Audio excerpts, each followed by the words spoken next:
essa parte, eu resolvi pegar todo o material do Nasmo e colocar no Word com destaques. Eu mudei, é um texto dele, mas como uma apostila. Eu vou colocar para vocês, vão ver lá assim, apostila, você sabe que é extrato do livro, tá? O capítulo do livro, e aí só que vai estar grifado, algumas partes mais interessantes para vocês verem, alguns adendos, algumas coisas que vai ficar mais interessante para vocês lerem. Uma leitura mais facilitada, tá bom?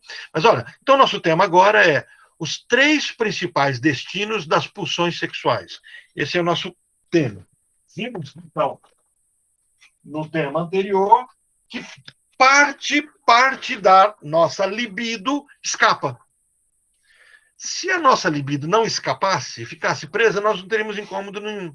Ela era gestada, gerada, administrada no inconsciente por meio de representações, de imagens, e nós não teríamos nenhum problema. Os nossos desejos incestuosos permaneceriam ali. O grande problema é que algo escapa. E ao escapar, os conceitos de necessidade, desejo e amor passam a nos trazer um conflito. Porque ao amar, agora eu quero tudo para mim. Ao desejar, eu desejo, mas eu tenho medo do que eu desejo. Por exemplo, o que a gente vai depois discutir como histeria, nada mais é do que medo de que o meu desejo se realize.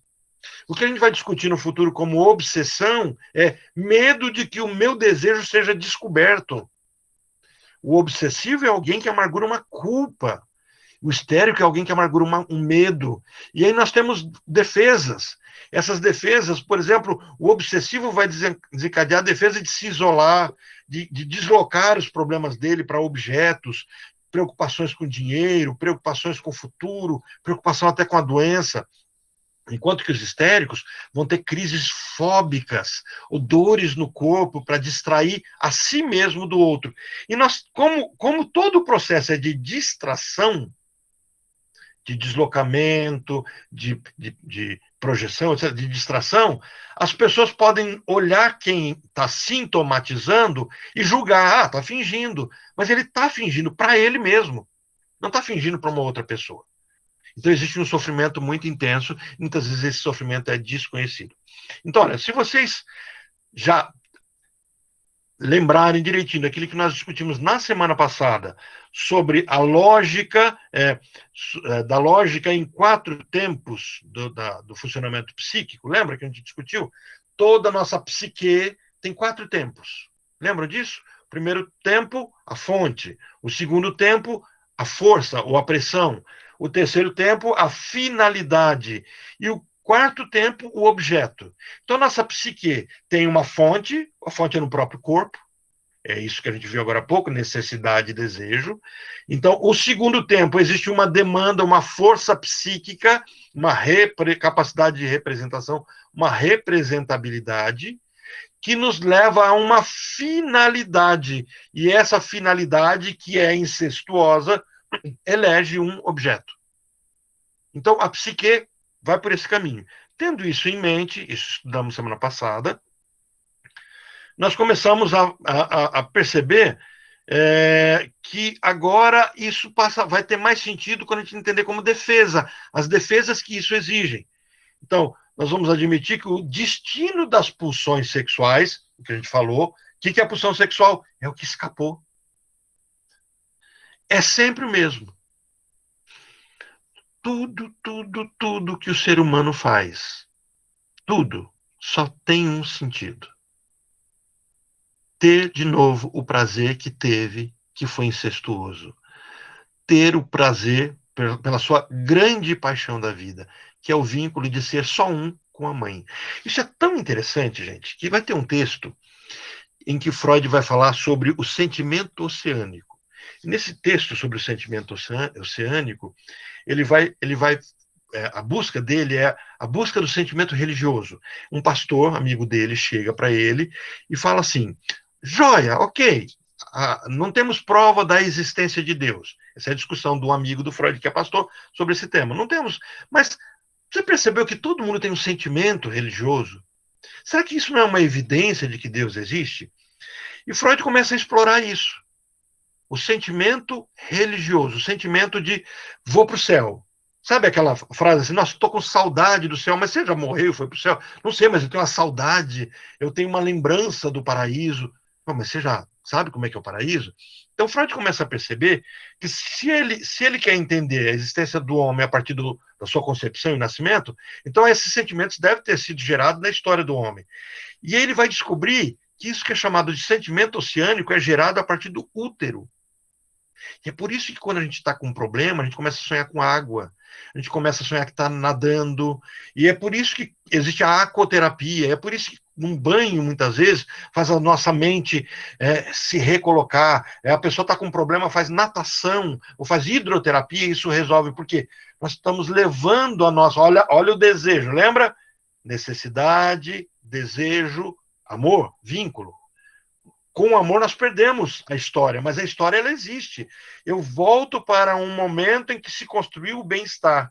E quando se construiu o meu primeiro bem-estar?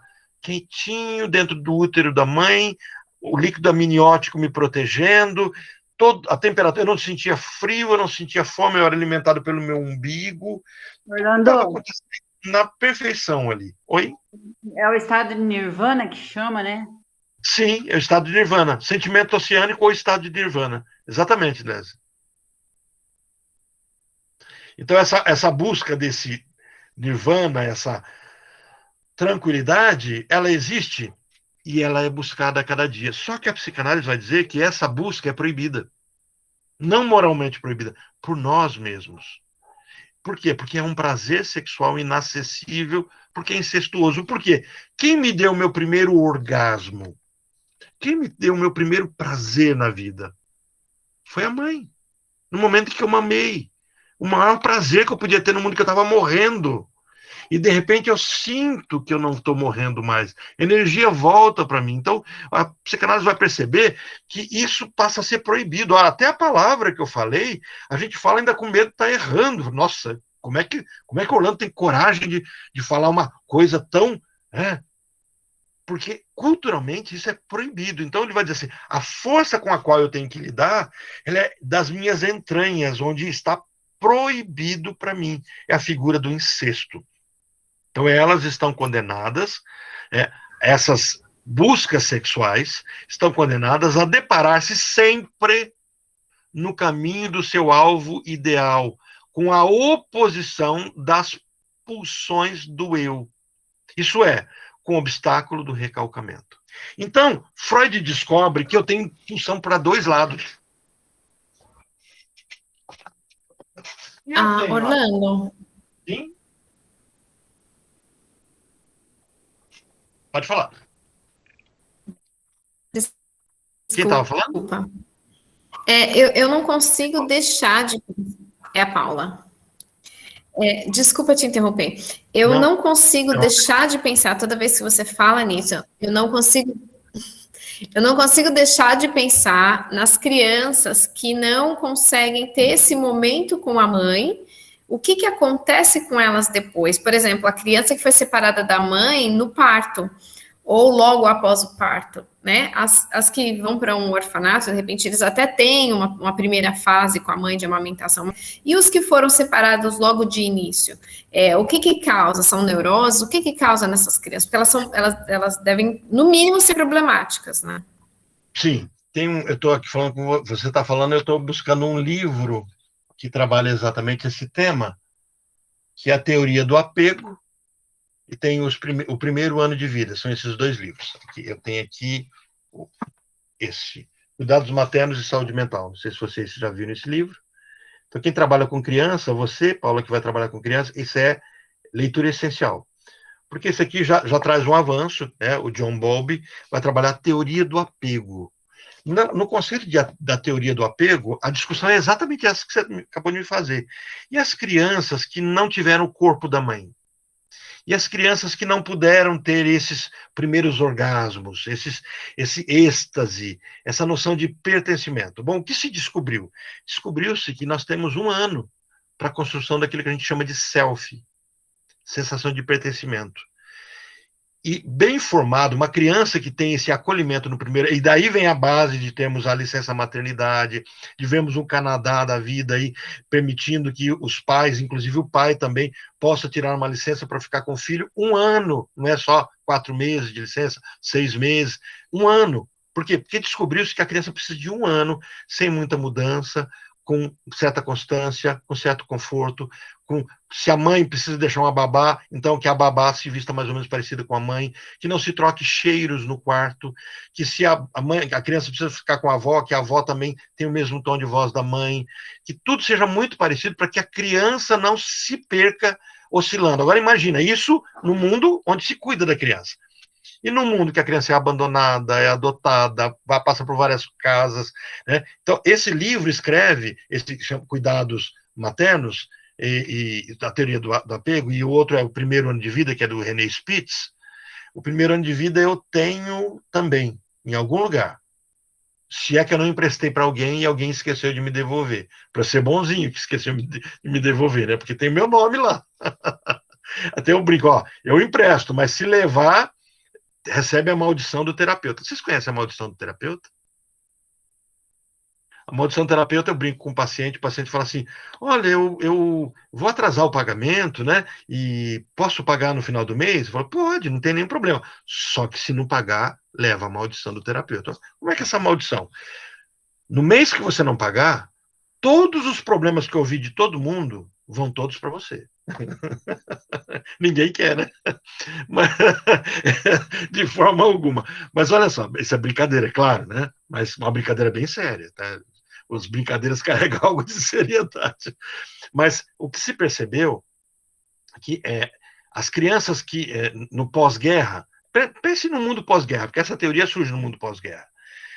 Essas crianças, elas eram deixadas sem cuidado, não por maldade, é porque não tinha cuidador suficiente, os orfanatos. Os pais tinham morrido na guerra, estavam sumidos, então as crianças ficavam em berços e eles começaram a isolar o berço. Porque percebeu-se que se as crianças viam um movimento, elas choravam. Então as crianças só viam um teto. As pessoas passavam entre os berços altos, as crianças choravam, de repente paravam de chorar, e aí elas não criavam mais vínculo. E percebeu-se que essas crianças se tornaram adultos problemáticos. Eles não tinham mais capacidade de se decepcionar. Olha, é interessante que a capacidade de se decepcionar está vinculada à noção de poder amar. Se eu não tenho a capacidade de me decepcionar com o outro, de me entristecer com isso, eu não tenho capacidade de amar. Significa que o outro não tem tanto sentido para mim. Então, começou-se a perceber que isso se forma no primeiro ano de vida. Mas isso é um ponto, tá? Isso é um ponto. Afeta demais. Pode criar psicopatas, perversos? Sim. Pode criar borders? Sim. Pode criar psicóticos? Sim. Pode criar pessoas com a baixa autoestima. Olha, a autoestima não tem a ver com o meu corpo. A autoestima, a pessoa diz assim, eu me sinto feio, então eu vou ter que cuidar da minha autoimagem, eu vou ter que fazer cirurgia plástica, eu vou ter que ir para academia, mudar meu cabelo. Isso, autoestima tem a ver com pertencimento.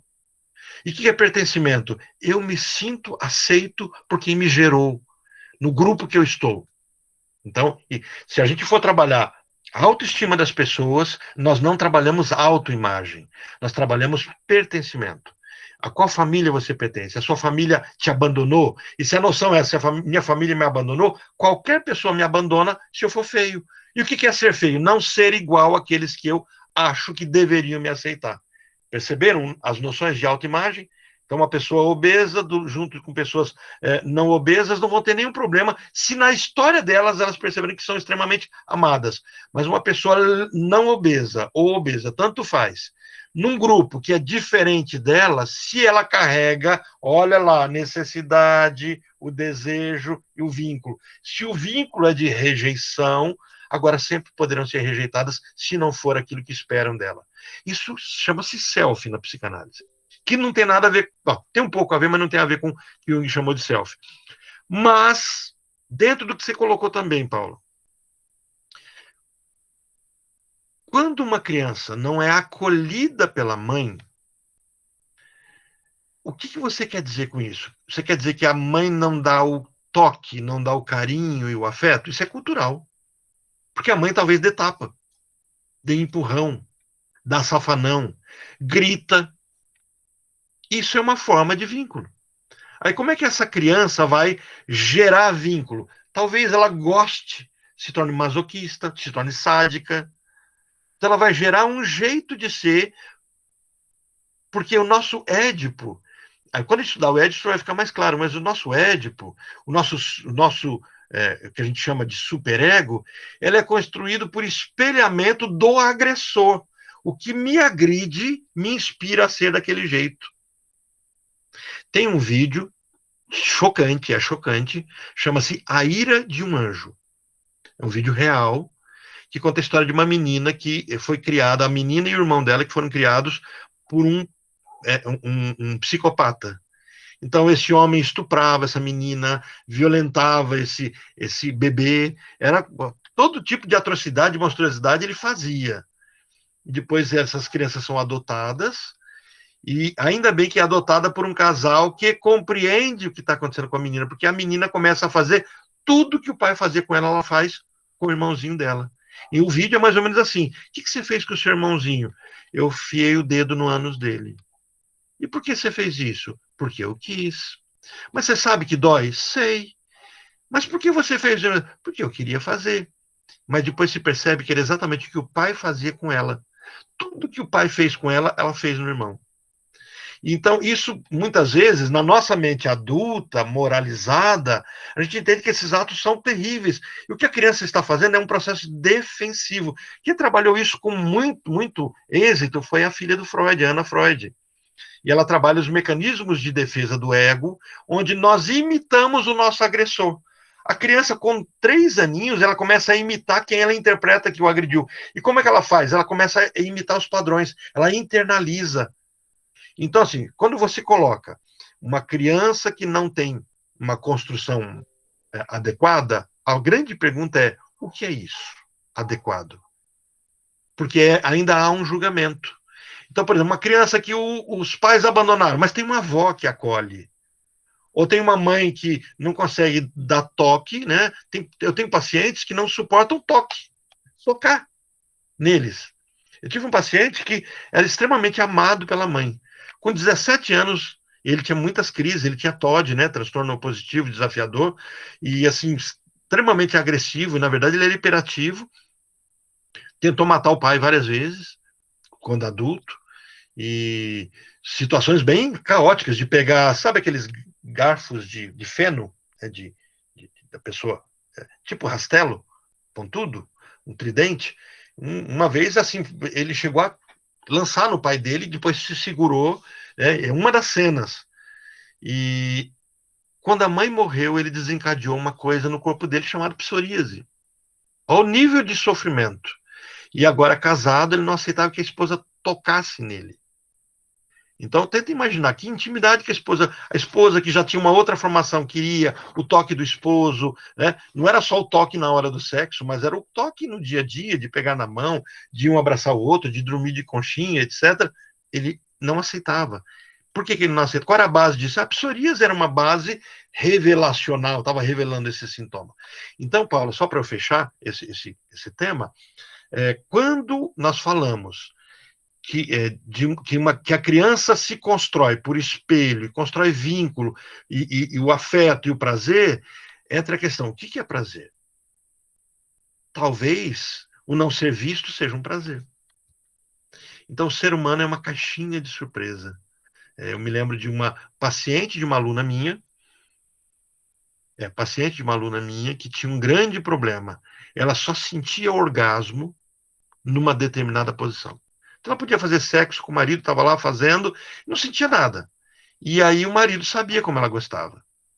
E quando terminava de fazer sexo, ela tinha uma crise de choro muito grande, uma depressão muito grande. Ela não entendia o porquê. E na sessão ela descobriu o porquê. O pai abusava dela quando criança.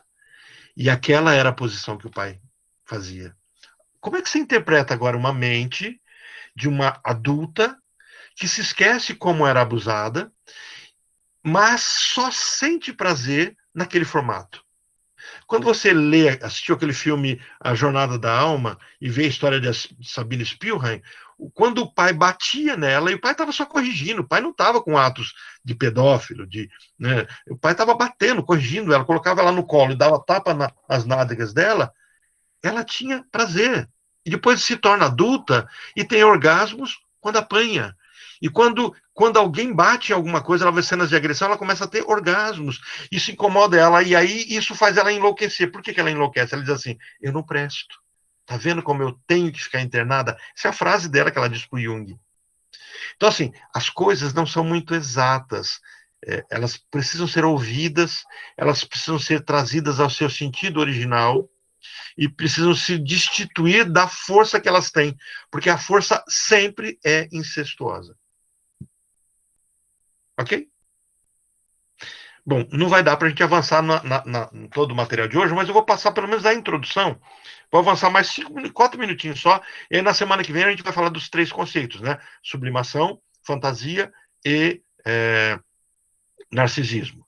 Mas olha, o que se percebeu? Paula, ficou mais ou menos claro?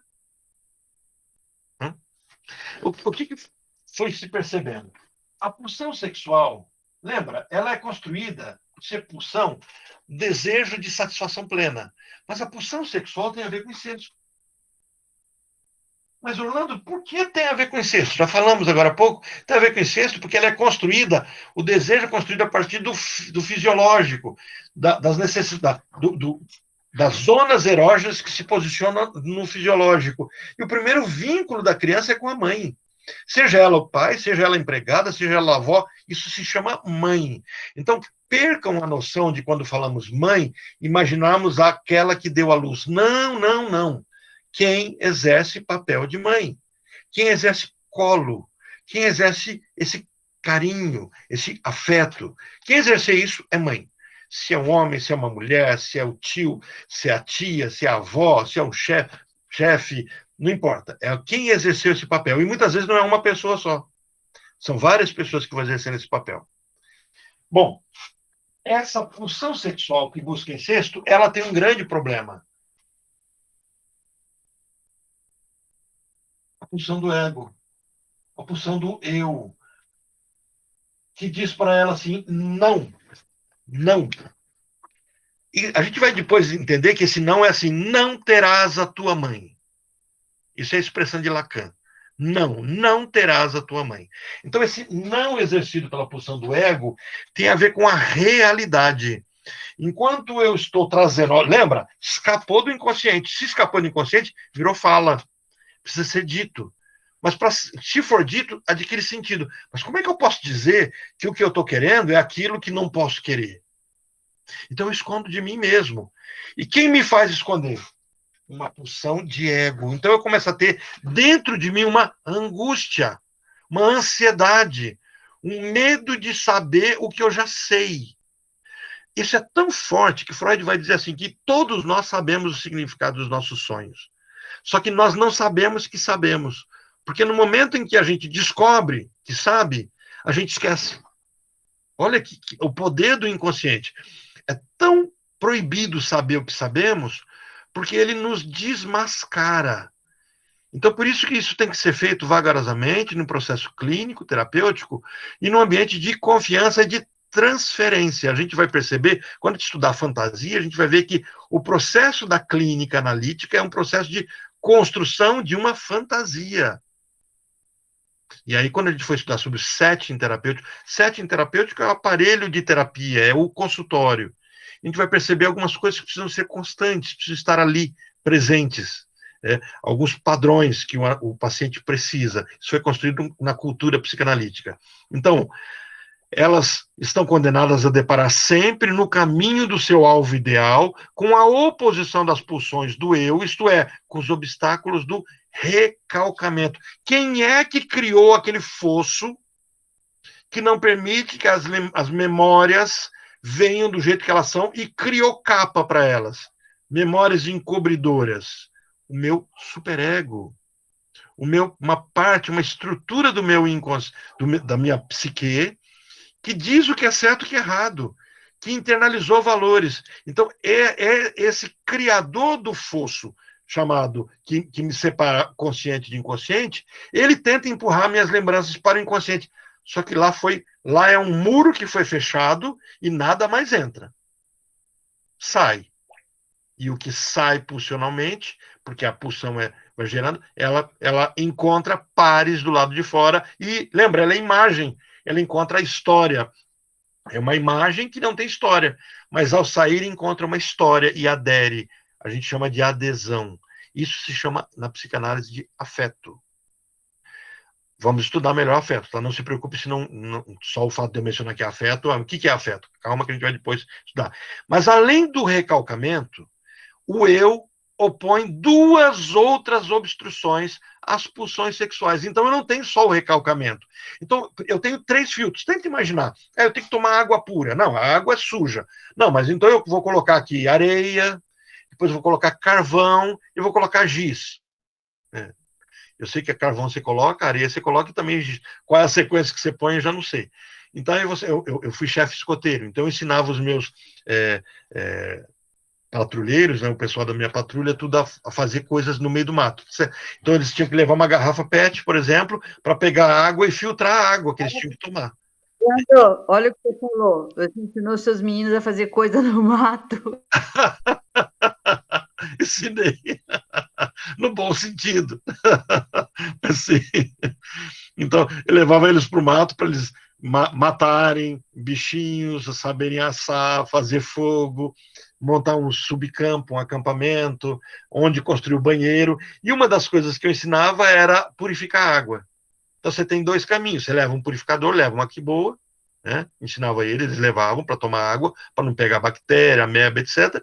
E o outro caminho era construir um filtro. Então, você coloca aquela camada. Então, você vai pegar uma garrafa PET, metade você vai colocar areia, você vai colocar carvão. Onde é que você arruma o carvão? No meio do mato. Não tem problema, você fez fogueira, aquele carvão que sobrou, você vai colocar ele, e aí você decanta essa água para você beber essa água, né? Então, a gente ensinava isso para eles.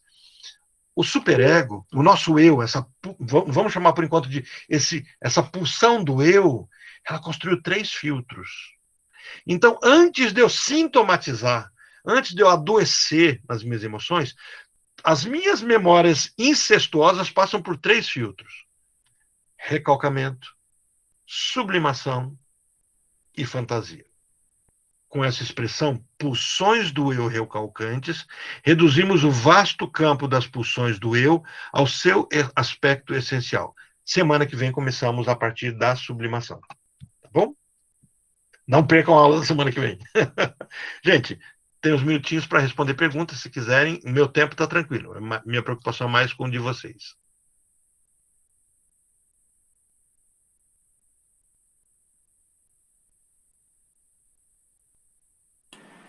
Eu só vou fazer uma colocação que você fez e me aliviou muito. Eu andei lendo algumas coisas aqui, o livro que você pediu, da Elizabeth Roudinesco, e eu tive a sensação de que eu não estava entendendo nada. E a hora que você falou que essa sensação é natural, é normal no começo, foi um grande alívio. Porque como eu não sou da área da psicologia, né? Então, eu acho que é um pouco mais complexo para quem não é da área. Exato. E isso vai se agregando. Vocês vão perceber que as aulas são, em parte, muito repetitivas. Coisas novas, textos novos, autores novos, mas sempre falando sobre a mesma coisa. Então, a base psicanalítica é muito simples, é extremamente simples. Só que essa simplicidade tem uma densidade muito grande.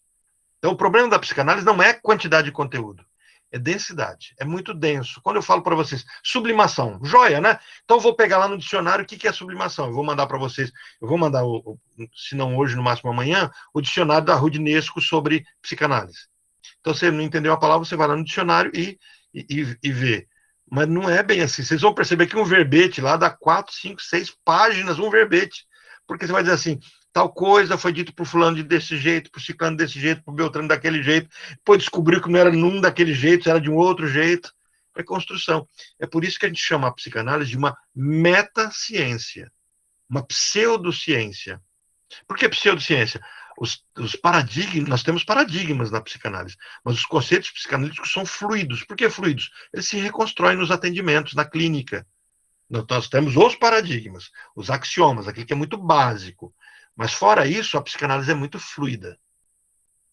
Mas, Tereza, fica bem tranquila, porque tudo isso eu te garanto que depois de um certo tempo, a complexidade continuará existindo. Tá? Muitas coisas, né? Eu trabalho com psicanálise desde... Eu me formei em 2004. Comecei, então, em 2002. Com psicologia, eu me formei em psicologia em 1996. Terminei minha licenciatura em psicologia. Não fiz o bacharelado, fiz a licenciatura em psicologia. Então, desde 96, eu sou professor de psicologia com registro no MEC. Então, 25 anos de formatura universitária.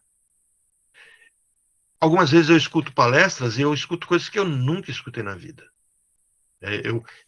Tem um grupo de debate de pessoas mais maduras, né? E aí alguém estava falando de autismo. O autismo é uma psicose. Sim, é uma psicose. Aí chegou um outro e falou assim, não é. Eu falei, como não é? É um problema, tal. Aí o outro trouxe um autor que ele falou errado, fui procurar, descubro que tem um francês rediscutindo o conceito de autismo para tirá-lo do conceito de psicose. Lacan tinha falado que era uma psicose. Há uma discussão aí, só para você entender. Então, o gostoso da psicanálise é que você vai estudar uma vida inteira e quando você chegar no final, fala, nossa, tem tanta coisa ainda para estudar, e tem, e vai ter. Orlando. Oi, Rafaela. Eu não sei se é isso mesmo, ou se eu estou viajando, mas a psicanálise parece que traz à tona tudo que você passou, né? Todo o seu passado, você tem que liberar isso, né? A psicologia parece que não é tão assim, né? Tipo assim, se tem alguma coisa do passado, tem que ficar no passado e você reinventa, alguma coisa assim. Depende da abordagem. Por exemplo, você vai encontrar o cognitivo comportamental. Então, ele faz exatamente isso que você colocou. Não tem o inconsciente, se existe ou não existe, não tem validade, eu não tenho que ficar voltando para o passado, é daqui para frente. Você vai encontrar os humanistas que trabalham primeiro você fazer um acolhimento, a pessoa se perceber acolhida, para que ele dê conta agora do adulto, dê conta daquilo que quando criança não deu conta. Você vai encontrar o pessoal da análise transacional que vai dizer assim que nós vivemos o papel da criança, do adulto e do velho, né? Então, quem sou eu nesse momento?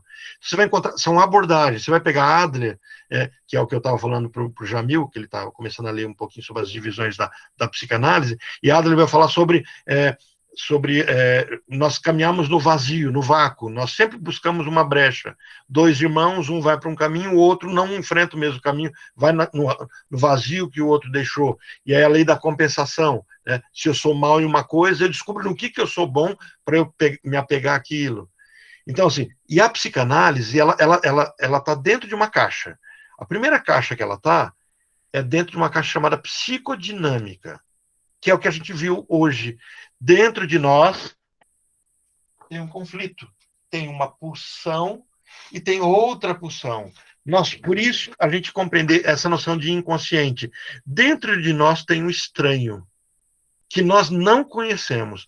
Nós vivemos com o estranho o tempo todo. Nós acordamos todo dia com alguém que nós não conhecemos. Nós achamos que conhecemos. Por quê? Porque nós o tempo todo brigamos para que ele não conte quem ele é. É como se ele fosse dizer o nome dele. Cala a boca, fala não quero saber. Então, a psicanálise... Mas é só a psicanálise VDC? Não. Todas as psicodinâmicas. A Gestalt terapia trabalha com isso. Psicodinâmico. Agora, das psicodinâmicas, você tem aqueles que trazem a questão da sexualidade nesse formato que eu coloquei para vocês. Não é o ato sexual, é das pulsões sexuais. É dessa matriz que é construída a partir do corpo. E dessas teorias psicanalíticas, tem algumas que são edipianas e outras que são não edipianas.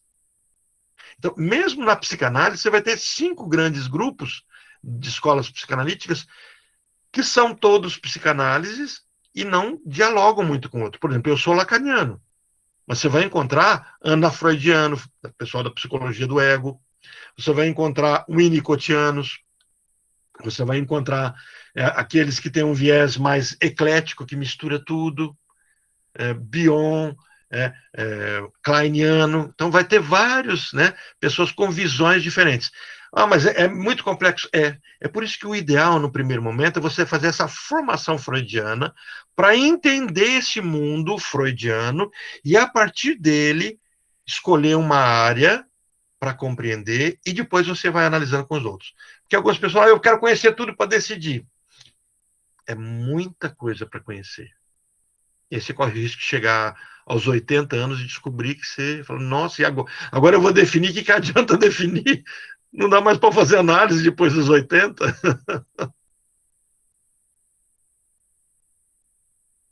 Certo?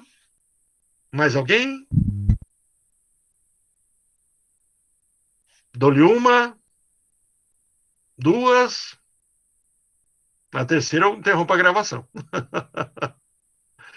Gente, obrigado pela presença de vocês, foi um prazer compartilhar um pouquinho dessa leitura com vocês.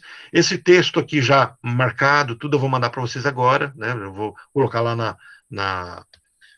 é o mesmo texto que eu mandei para vocês do livro, a diferença é que está com letra com tamanho 14, as partes que eu acabo intensificando aqui estão marcadas em amarelo, os tópicos eu coloquei mais destacado, para ter uma leitura mais... Tem um nome para isso, uma leitura mais empática, não é? Mais simpática, uma leitura mais agradável, né? E aí vocês ficam a critério, não precisam imprimir nem nada, né?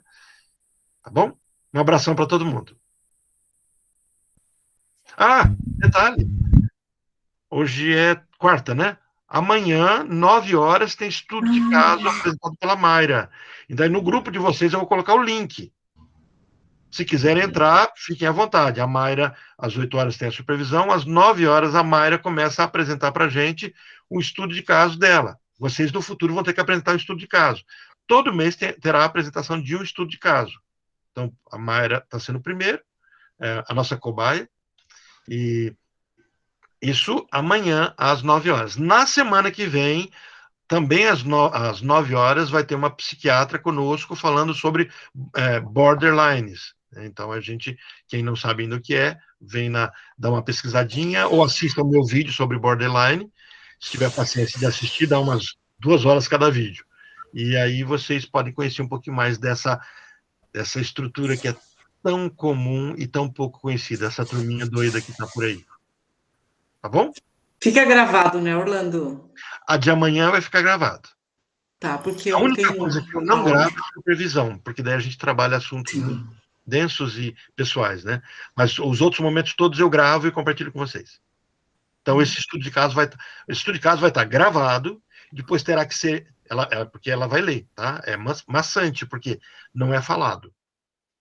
Depois a discussão é falada. Então, ela vai ler o estudo de caso, depois que ela lê o estudo de caso, aí a discussão não é discussão. E tem um porquê fazer isso, de ser lido. Não é porque é um jeito de se fazer estudo de caso. E aí, esse texto vocês também vão ter disponível para acessarem a partir do site do percurso. Perfeito. Tá bom? Ok. Muito obrigado, pessoal. Uma boa noite. Boa noite. Eu vou comer meu cachorro quente. Gente, boa noite para vocês. Até semana que vem. Até amanhã, Orlando. Até. Tchau, tchau. Tchau. Tchau, tchau.